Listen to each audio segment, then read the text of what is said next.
Salam qadarli qarindoshlar, qanday ahvolinglar? Amanglar yaxshi turdinglarmi? Biz oldingi hafta darsimiz azib qolgan, aram bir qatimli chiqara oldim.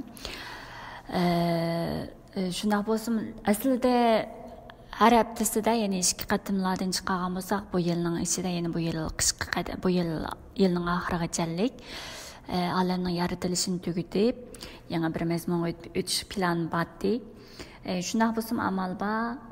Bu yılның içinde, yani bu yıl ahırıgıcalik alemni yaratilishini tugatib bo'lib, aqdan yangi haftadan birini, yani xo'sh xabar qismidan birini tutib o'rganib, uning aqidan yani ko'na haftadan birini ashunaq qilqi o'zaro almashtirib, ashunaq o'rgansak yaxshi bo'lamdi deb qoldim, chunki sizlarning ko'na haftaga bo'lgan tunishinglar pek azkan, yani az deb o'ylayman.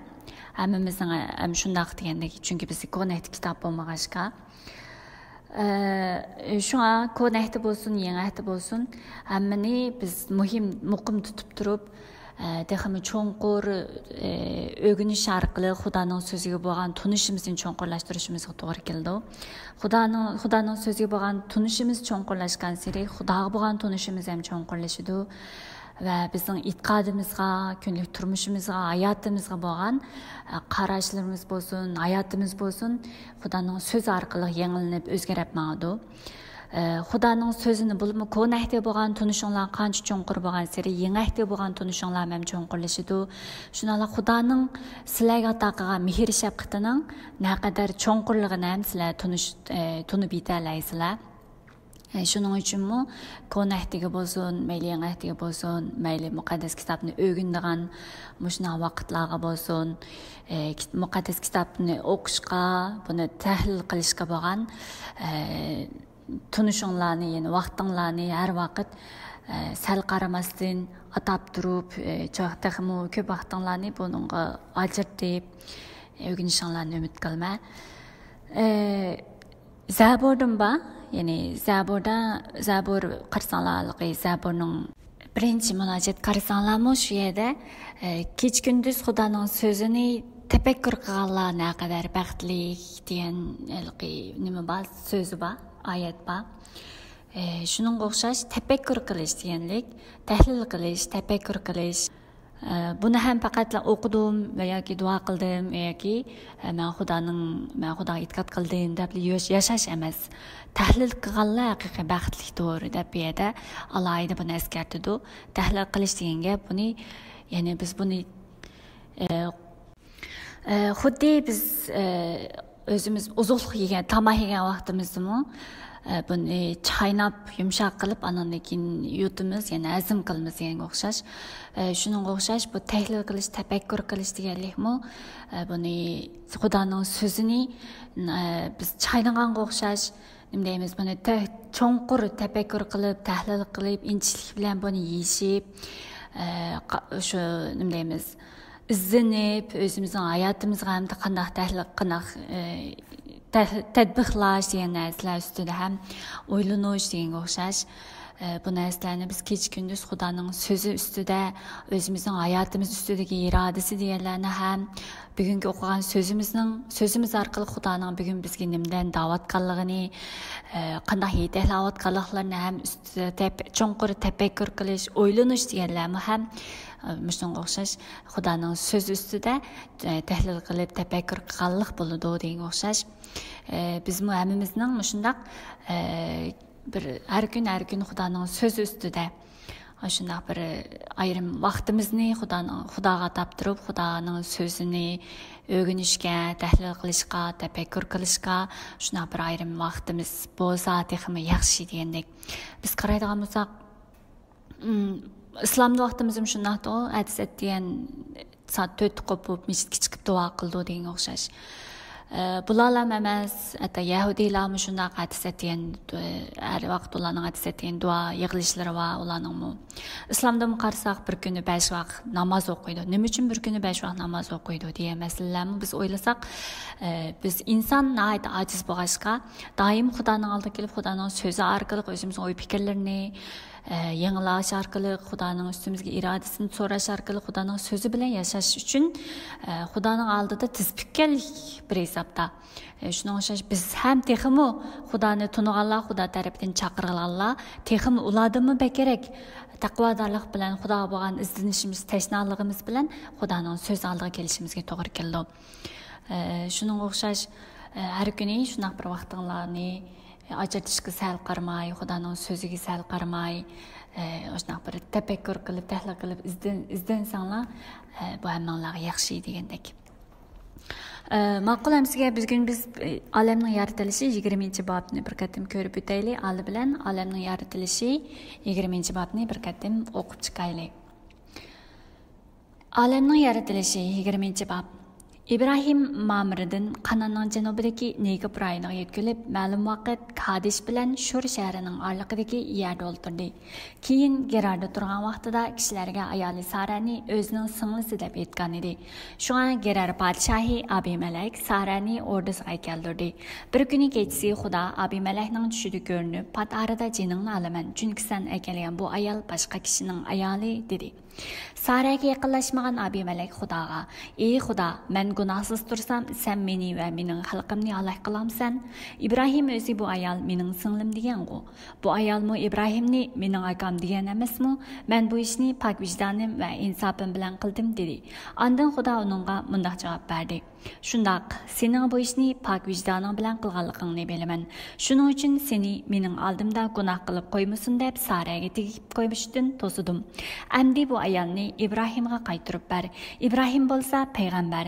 U sana duo qiladi. Sen hayot qolasan. Lekin sana ogohlantirib qo'yayki, agar bu ayolni eriga qaytirib bermasang, butun xalqing bilan qo'shib halok bo'lasan." Saharda Abimelek hamma amaldorlarni yig'ib yuz bergan voqeani ularga aytdi.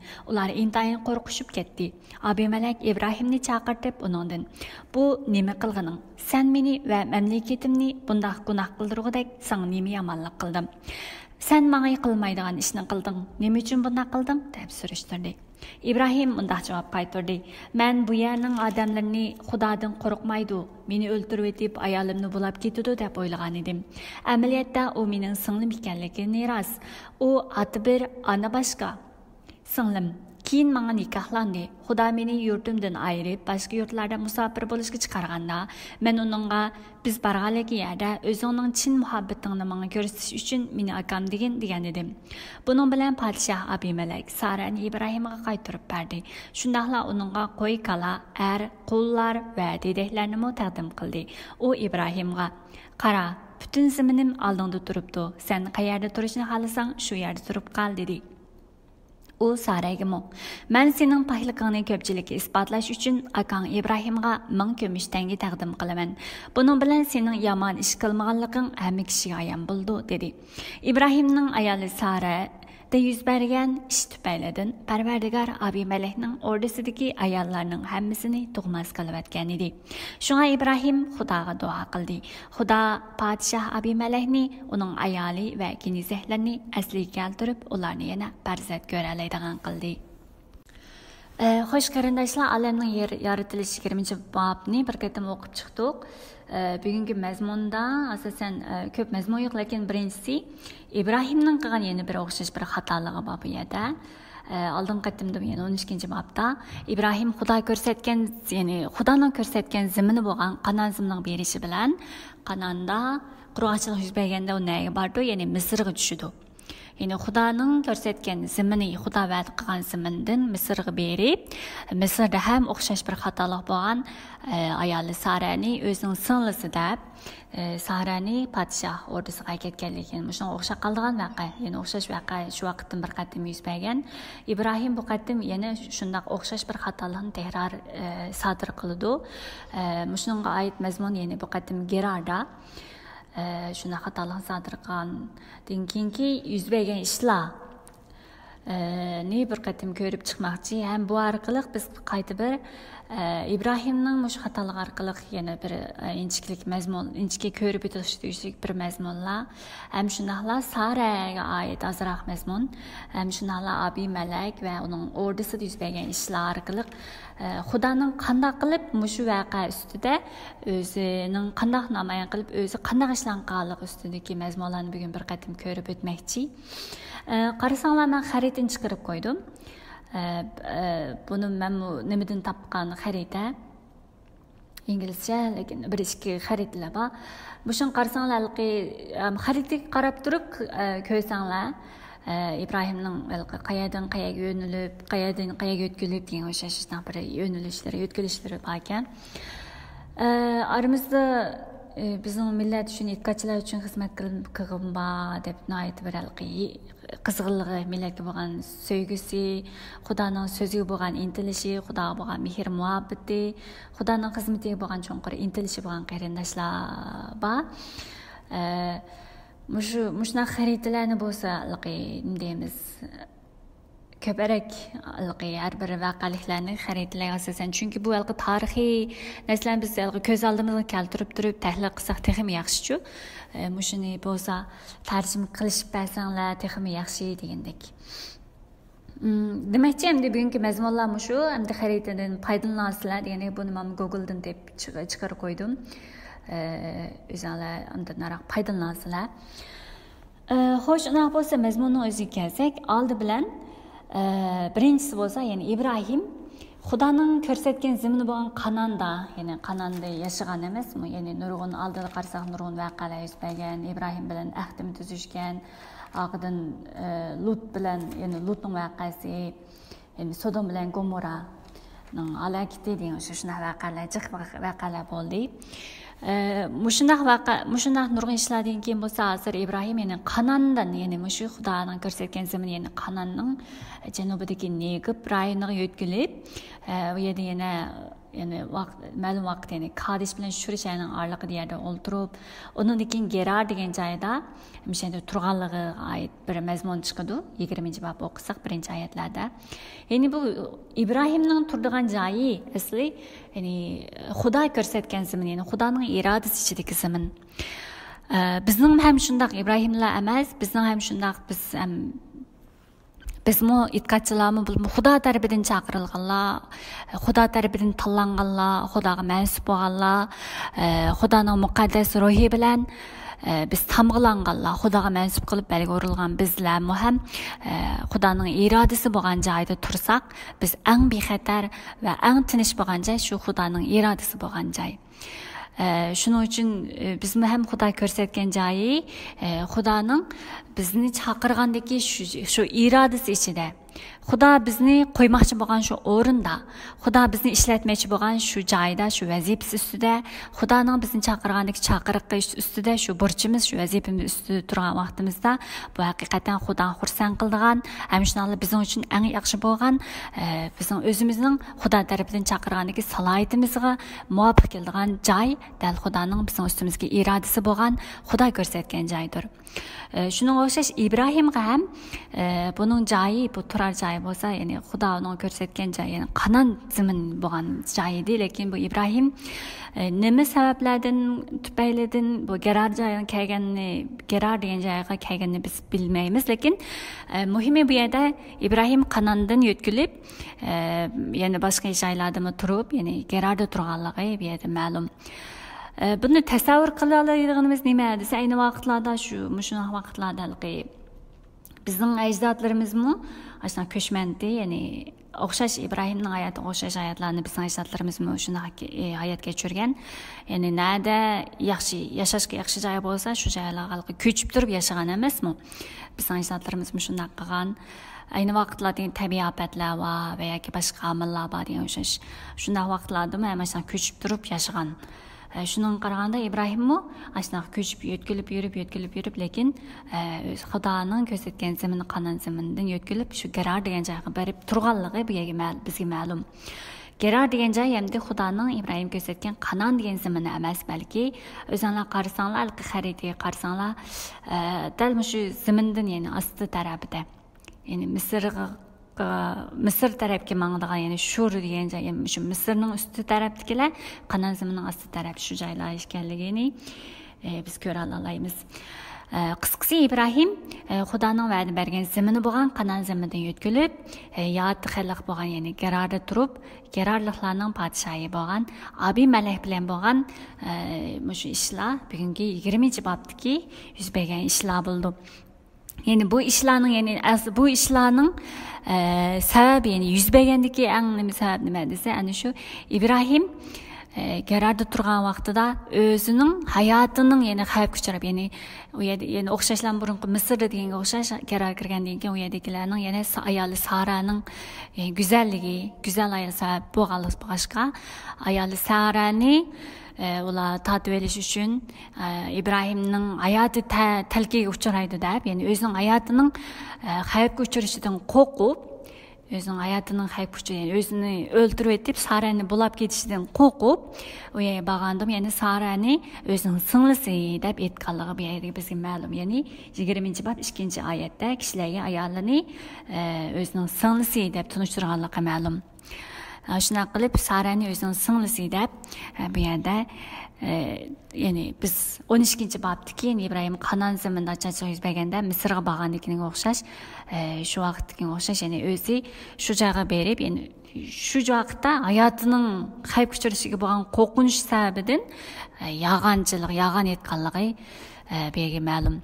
Albatta deydi İbrahim, uning singlim bo'lganligi rost, ya'ni oti bir ana boshqa singlim degan. Lekin hozir nima bo'lmasin, Saraning salohiyati nima desa, Sara bu vaqtda İbrahimning ayoli. Yani iri bar, yani iri bo'lsa İbrahim, shundaq İbrahimning ayoli hozirgi salohiyati bo'lsa, singlisi emas, balki İbrahimning ayoli bo'lgan salohiyatda. Lekin İbrahim bo'lsa qo'rqinch, yani o'zining hayotiga bo'lgan, o'zining hayotini shu xavf kuchrishidan qo'rqib, yana bu yerda yolg'onchilik aytganligini ko'ra olamiz.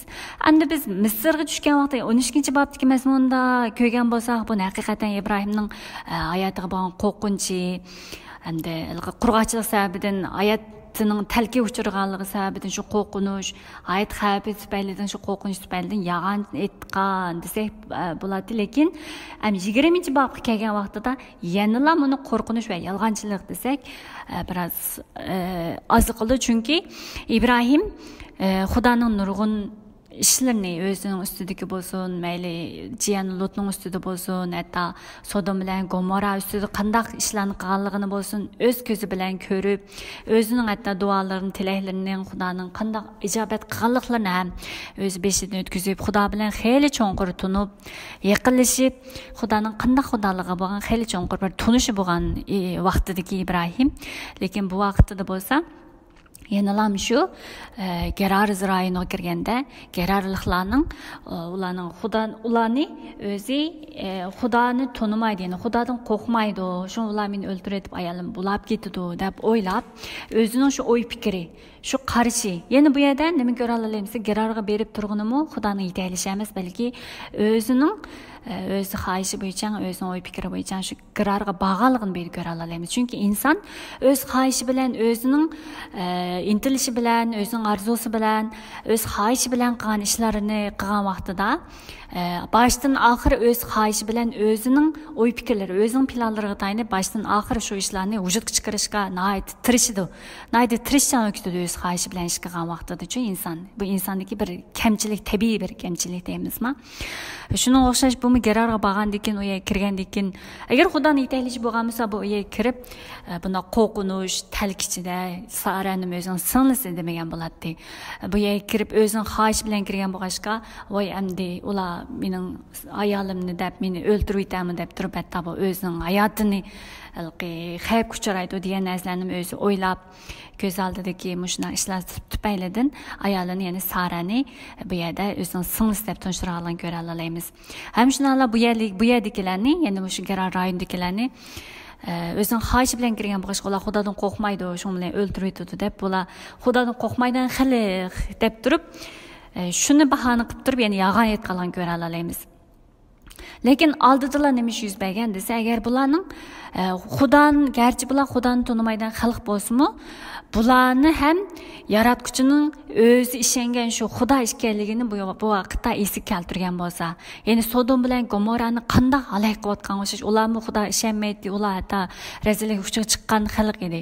Shundaqmi Ibrohim vaqtda Xudodan talab qilganda Lutni qanday qutqizganligini bu o'zi ko'rib turib, shunga o'xshash ham Gerarda ham bularmi gerçi Xudoni tonimaydigan xalq bo'lsa-mu, bularning ham Xudoning qo'lida ekanligini, Xudoning ularni ham yaratquchi Xudo ekanligini, Xudoning barcha allarni, barcha ziminlarni o'z qo'lida tutib, hukmronlik qiluvchi Xudo ekanligini, Xudoning huquqini, padişahlık, birden bir padişahlık, birden bir yaratquchi Xudo ekanligi, birden bir barcha allarning egisi bo'lgan Xudo ekanligi bo'lgan tunishi bilan agar bu Gerardagi xalqlarga qaragan bo'lsa, bulardan qo'rqinish, Gerarliklardan bo'lganda qo'rqinish buningda paydo bo'lmagan bo'ladi. Lekin shu Xudoning qudrati va Xudoning huquqiga bo'lgan huquqini e'tirof qilib turib ko'mganligi uchun, Xudoning huquqi va qudrati bilan qaramag'anligi uchun, ya'ni Xudoning qudrati va huquqini tunimasligi sababidan shunda qo'rqinish bilan bu ya'ni bu aliga qarab turib qilgan bu Ibrohimning bir cho'ng bir xatoligini biz bu yerda ko'ra olamiz. Shuning uchun bu yerda Ibrohimning qilgani bo'lsa, birsi o'z xohishi bo'yicha o'ziga tayinib, o'z usuli bo'yicha mangan. Yani öz usulü biçen minib ve öz usulü biçen hal qilmoqchi bo'lgan ahvolni ko'ra olamiz. Yani birisi bo'lsa, Xudoning huquqini e'tirof qilmay, yani Xudoning huquqiy qudratini tunamasdan kelib chiqqan hayot andishisi va hal qilish chorasi ekanligimizni biz ko'ra olamiz. Buni biz o'zimizning hayotimizga ham tatbiqlab ko'rishimizga to'g'ri keladi. Ya'ni biz ahvollar, ba'zi ahvollar uchragan vaqtlarda ko'z oldimizda duch keladigan ahvollar bo'lsin. Ba'zi ahvollar bizning qo'limizda hal bo'la oladigan ahvollar bor. Ba'zi ahvollar bor, bizmi hal qila olmaydigan, odamlar hal qila olmaydigan nihoyat bir bizning qo'limizdagi ishlar emas, balki faqat Xudoning irodasiga, Xudoning qudratiga tayindigan ba'zan bir ahvollarga duch kelamiz. Masalan, biz hozir Uyg'urlarning ahvoli shundaq.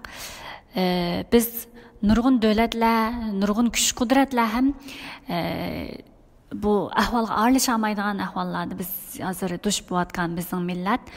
Mushuna ahvollarda balki hammasi o'zining jonining talkisi, jon hayot andishisi ichida balki boshqalarni qilib desalik odamlarning oy fikirleri adamlarning qilganlari ustida ko'parak o'ylanib shu ishlarni to'g'rimikin deb qaror qilgan ahvollar ko'parak, dunyoning odamlarining hal qilish usullariga qarab shular agishib hal qilganlar ko'parak degan o'xshaychi.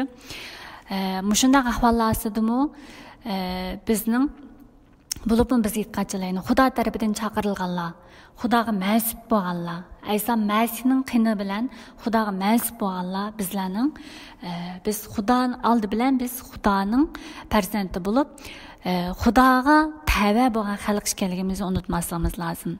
Ya'ni bizning barliq ahvollarimizdan, barliq xavf xatarlarimizdan biz duch kelgan barliq bizning ahvollarimizdanmi buyuk, ulug' kuch qudratlik shu ahvollardami ulug' bo'lgan, shu ahvollardami cho'ng bo'lgan, shu ahvollardami yengib ketadigan bir Xudoyimizning bizning Xudoyimiz ekanligini biz doim tunib turib, shuni bilib yetib turib, shu Xudoning ko'zi bilan, Xudoga bo'lgan tunishimiz bilan bizning ahvolimizga, bizning barliq sharoitlarimizga, qarashimizga, ularga hukm qilishimizga to'g'ri keldi.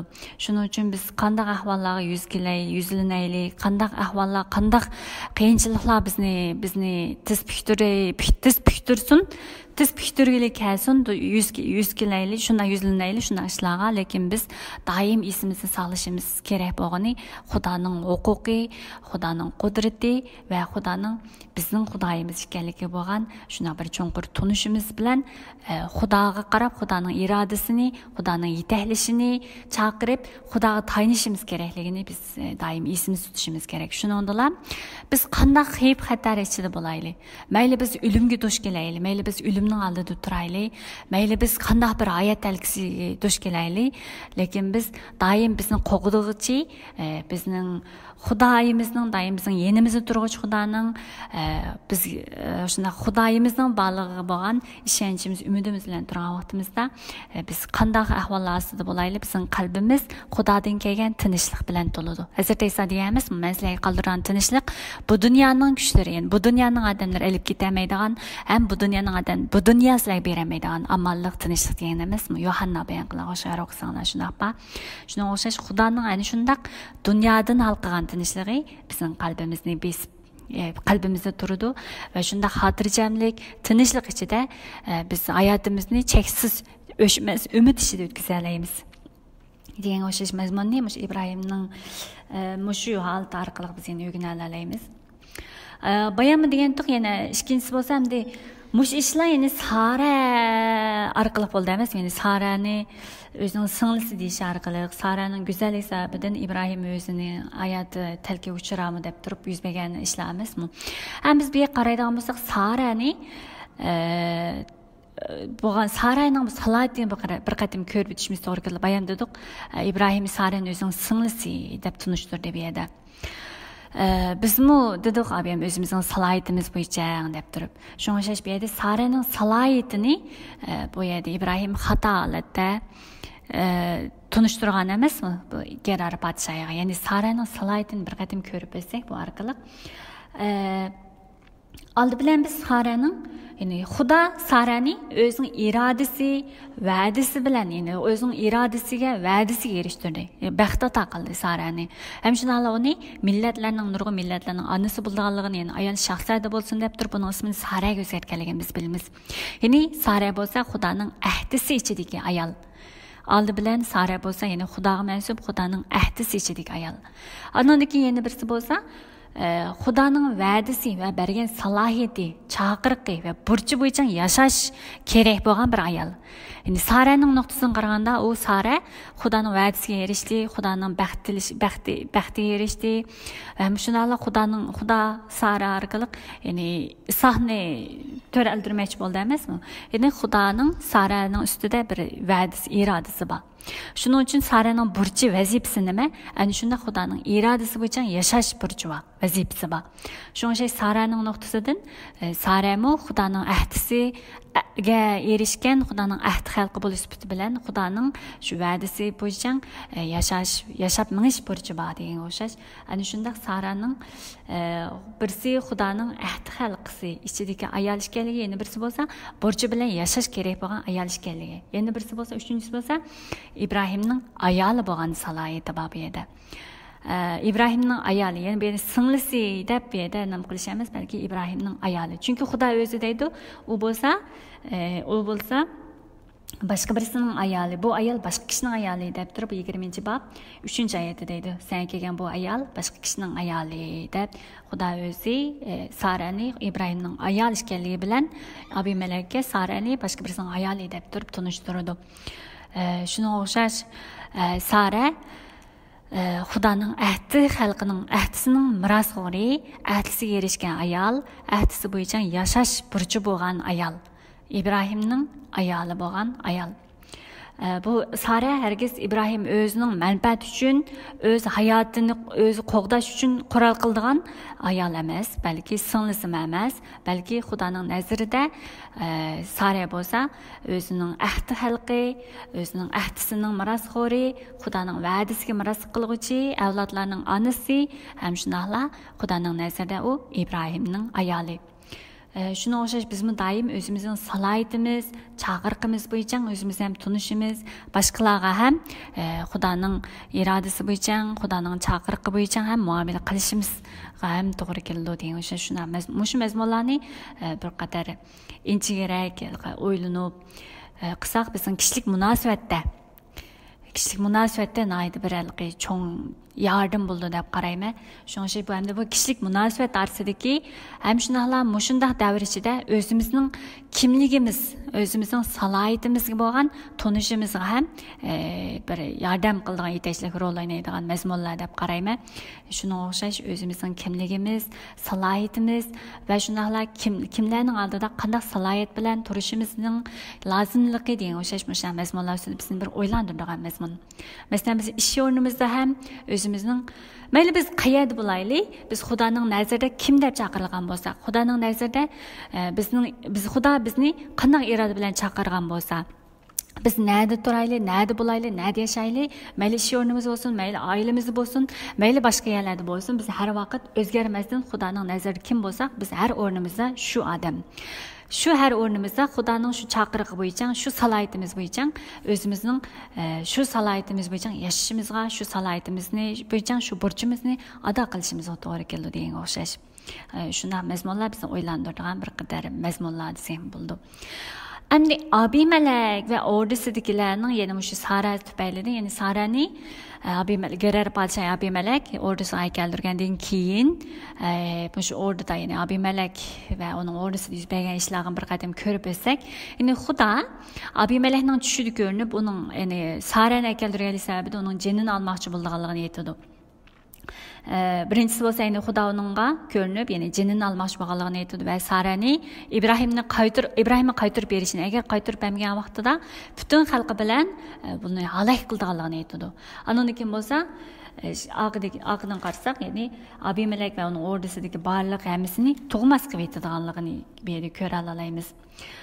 Biz qaraydiğimizda bir adamda Xudomu hem yani Abimelek mi deydi, ben bu işni pek vicdanım, insafım bilan qildim desa, Xudom deydi, sen bunu pek vicdanım bilan qilganligini bilman, shuning uchun meni oldimda gunoh qilib qo'ymasin deb turib, Sarayni deb qo'yishdan to'sdim deydi.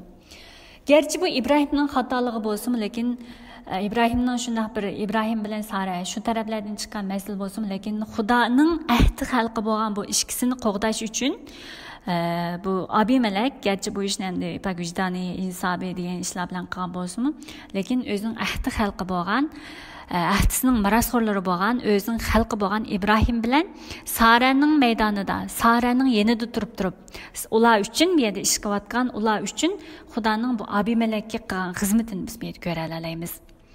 Ana shunda Xudo o'zining xalqini aşında özün xalqi qandaq bir özün xalqidagi barliq nuqsonlar bo'lsin, xatoliklar bo'lsin, özün mehr shafqati orqali qandaq yapqanligini, mehr shafqati bilan ularni qandaq qo'g'diganligini ham biz bu yerda bir ko'ra olamiz. Naqadar Xudoning mehr sevgisini, qo'g'dishini, mehr shafqatini bu yerda ko'ra olamiz. Qarasak endi mushunda Xudo onun Abimelekning Sara yiqilishib, Xudoning oldida gunoh qilishdan to'sib qilgan vaqtida Abimelek bo'lsa qilgan ish bo'lsa, ya'ni Sarani niqib deb qaytirib İbrahim'den ait so'raydi emasmi? Qarasak 20-bob 9-oyatda bu nima qilganing deb turib, balki Ibrohim nihoyat bir Xudoga bo'lgan bir qo'rqinishi, ya'ni Xudo uning ko'rgandan keyin Xudoga bo'lgan aymanishi, qo'rqinish ichida İbrahimni chaqirib, balki o'zi bu nima qilganing deb turib, "Sen nima yomonlik qilding? Nima uchun bunday qilding?" deb turib, balki İbrahim bilan paranglashgan hollarni biz ko'ra olamiz. Yani nihoyat bir Xudodan nihoyat qo'rqqan holatni biz ko'ra olamiz. Shuning uchun ham Sara yaqin kelmaganligini isbotlash uchun, ya'ni Saraning payligini isbotlash uchun İbrahimga 1000 kumush tanga taqdim qilganligini biz bu yerda, uning Sara yaqinlashmaganligini, Saraning pok ekanligini bu yerda ko'ra olamiz. Endi bu yerda bir savol paydo bo'ldi. Nima uchun endi bu yerda isbotladi, ya'ni Saraning pok ekanligini isbotlagan degan bir savol paydo bo'ldi. Belki sizlardan paydo bo'lishi mumkin. Ya'ni burun men Xitoyda ashadimi o'rnan qotgan vaqtimda ularning bu yerda so'rgan savol hozirgacha yodimda, ya'ni ular nima degan desa, Sara ya'ni oxirgi bobni o'qisa 21-bob o'qisa Isoq tug'ilgan desamiz, ya'ni keyinlam shu vaqtdan keyin Sara amaldor bo'lib Isoqni tuqqan vaqtida shu ular bunday so'raganda, Sara İbrahimdan nomlar olganmi, mushmaqda ordusga ketgan tursa Abimelek nomlar olganmi, biz qanday bilmaymiz deb turmay qiziqarli bir savol so'ragan.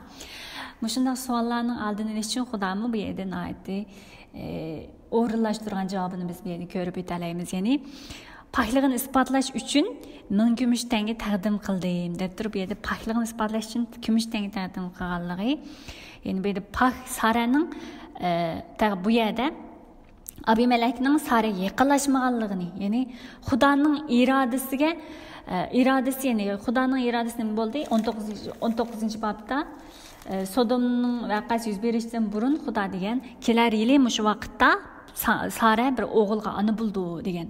Dan o'ttir yuz bergan voqea mushunda qilqi Abimelek voqeasi.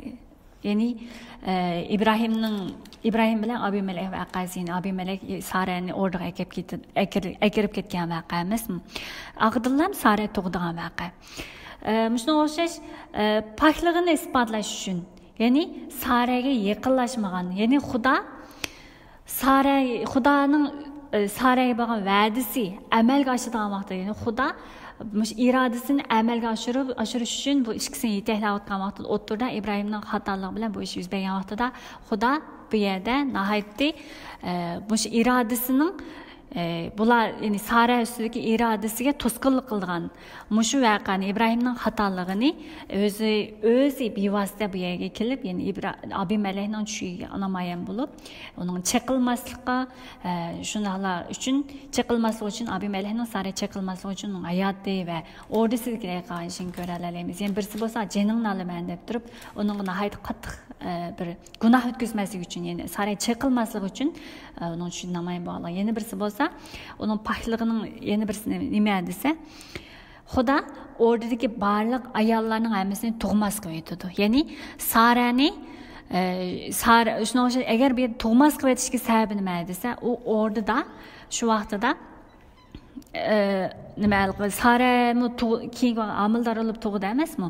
O'rdadagi ayollarning hammasini tug'mas qilishga sababi ham, ya'ni Saraning o'rdada hech qanday ish yuz bermagan, ya'ni Saraning o'rdada hech qanday xatolik yoki boshqa Abimelekning Saraga yaqinlashmaganligining isbot, ya'ni yaqinlashmaganligini sifatida ham shunala Xudoning qo'g'diganligining yana bir ifodasi bo'yicha, ya'ni o'rdadagi barliq ayollarning hammasini tug'mas qilib atgan shunday bir Xudoning qudratini, Xudoning ish izlanib, Xudoning qilgan ishini biz bir ko'ra olamiz.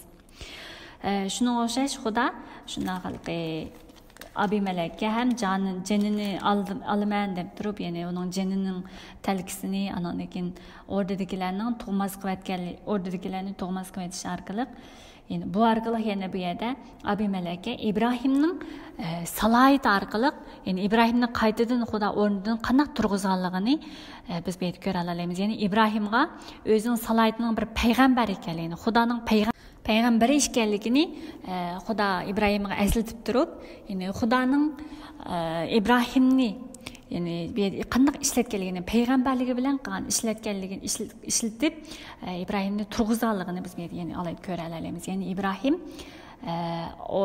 Abimelek uchun duo qilish, ya'ni Abimelekmi İbrahimni tunishtirgan vaqtda Xudo, ya'ni 20-bob 7-oyatda İbrahim bo'lsa payg'ambar, u senga duo qildi.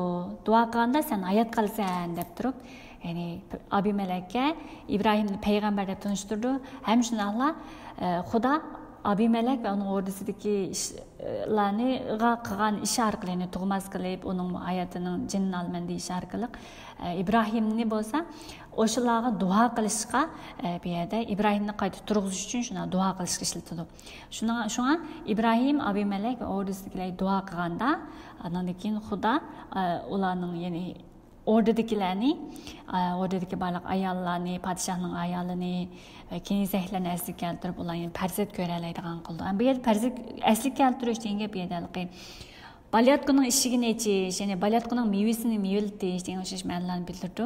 Shunga o'xshash balyotqining mevasi bo'lsin, buni qonun shariatida o'qisanglar, ya'ni Xudo baxt barkat ato qilganda barliq mevalar, ya'ni qo'lingning mevasi, amgikingning mevasi, balyotqining mevasi, molosollaringning mevasi deb turib barliq baxt barkatni meva orqali qilib ifodalaydi. Shunga o'xshash İbrahim Abimelek va uning o'rdasiga duo qilgan vaqtida baxt ato qilib, ularga farzand ato qilish, ya'ni farzand ko'ra oladigan qilganligini berib ko'ra olamiz. Ya'ni İbrahim orqali Abimelek va uning o'rdasidagilarga, ya'ni Abimelek va uning podshohligidagi podshohlikqa baxt ato qilganligini biz bu yerda ko'ra olamiz.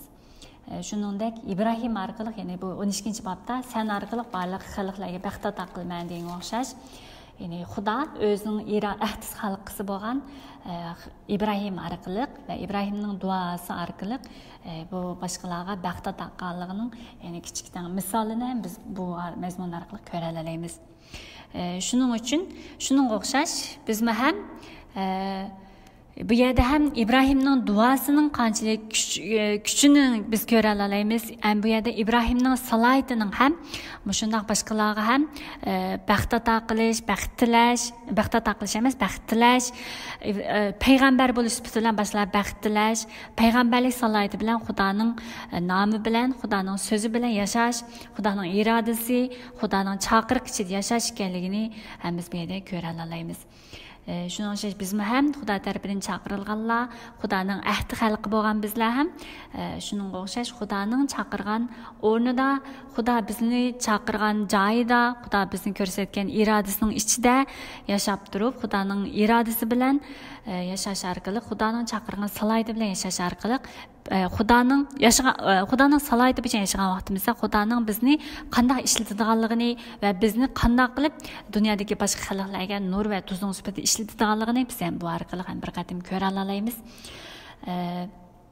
Shuning uchun bizmi ham har vaqt o'zimizning salohiyatimiz bilan her yerde özümüzün salohiyatimiz bilan turgan vaqtimizda Xudoning haqiqiy ulug'ligini bizning ustimizda namoyon qilganligini ham biz bu orqali yakunlay olamiz.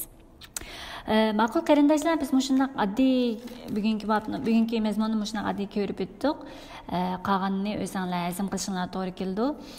O'zinglar ayrim ko'rib chiqqaysizlar va bu shunday mazmunlar, shunday savollar ustida o'zinglar qaytadan ko'rib chiqqaysizlar. Agar savolinglar bo'lsa, qoldirib qo'ygaysizlar. Anandikin eğer qilishni xohlasanlar yana bir sizlarga bir maslahat. Hozir biz o'rganib 20-bab, 21-babga qolib, ya'ni o'ttirga yerimga kelaydi-ku. Sizlar mushunal o'qib manaversanlar, buning bir sizlarga bir usulli qolmaydi. Ya'ni mesela anlab o'tib ketsanglar, o'zinglar yig'inchoqlamasanlar, ya'ni sizlarga cho'ng yardım bo'lmaydi demakchi. Shuning uchun agar shu İbrahimning yani İbrahim haqidagi ishlar, İbrahimning hikoyasi tugay deb qoldi. Ya'ni Isoqqa o'tkilish oldida az qoldi, ya'ni mazmunimiz az qoldi. Mush İbrahimning voqeasi tugagandan keyin Isoqqa o'tkilish oldida sizlar mush İbrahimga qadar bo'lgan mazmunni, ya'ni 1-bobdan olamning yaratilish 1-bobdan 25-boblarga qadar, ya'ni Isoqqa qadar bir qatim o'zinglar xulosalab yezib chiqsanglar degan umiddaman. O'zinglar mushu 1-bobdan taki mush o'rgangan qadar İbrahim bo'lgan qadar o'zinglarning o'rganib bir mazmunni tutib turib, bir temani tutib turib, shu tema orqali bir maqola yoki doklad yozgan o'xshashchi. Biz dars o'qisak, o'tirlarda doklad yozamiz, maqola yozamiz degan o'xshash. Sizlar maqol bo'lmasin, bir temani tutib turib, shu temani yaqinlab turib, mush 1-bobdan 25-bobgacha bo'lgan mazmunlarni o'zinglar qaytadan bir ratlab chiqib, agar xohlasanglar ko'rib desanglar, menga evat bersanglar bo'ldi. Men shuni ko'rish orqali texmi cho'nqurroq sizlar bilan texmi cho'nqur o'rganishinglar uchun bizga yetakchilik qilishib bersam, yordam qilsam bo'ldi degan o'xshash. Xohlaganlar shuni qilsanglar bo'ldi. Agar bo'lmasa, o'zinglar qayta bir qatim o'qib, xulosalab ma'sanglar, bu olamning yaratilishimi sizlarning bundan keyin texmi bu olamning yaratilishi desa, qanday mazmunlar, qanday nimalar degan ayt mazmunlar kalanglarda ayt aniq bir mazmun bo'lib turib qoldi. Shuning uchun bir qatim yig'inchoqlab, xulosalab, yig'inchoqlab chiqsanglar yaxshi demakchi. Ma'qul qarindoshlar, bugun bizga ushaq gaplar jiqlab qoldi. Yig'ramag'aysizlar. Hamsi biz keyingi mazmunimizni ko'rishaylik. Hammalarga Xudo har vaqt sizlarga Xudoning so'ziga bo'lgan cho'nqur tunish, Xudoning mehri shafqatiga bo'lgan cho'nqur tunishinglarni, cho'nqur tushunchanglarni, sizlarga bo'lgan ro'shan qalbni ato qilishini, har vaqt muqaddas ruhning yetaklashida har bir kuninglarni Xudoning irodasi ichida o'tkazishinglarni umid qilaman. Biz ham keyingi sonda ko'rishaylik. Aman bo'linglar.